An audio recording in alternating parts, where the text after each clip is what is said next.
Did you know that Easter is always 4 days off in Latvia? And let me tell you why that is. Easter is important because it celebrates the resurrection of Jesus Christ, which is the foundation of Christian faith. It celebrates the victory over sin and death and the possibility of eternal life through belief in Him. It also represents hope, renewal, and new beginnings, very much like the arrival of the Savior.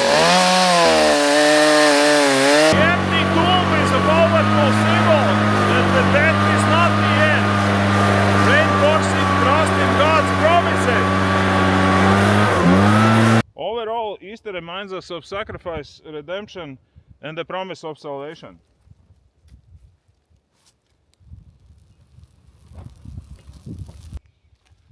And to contemplate and celebrate all that, 4 days minimum,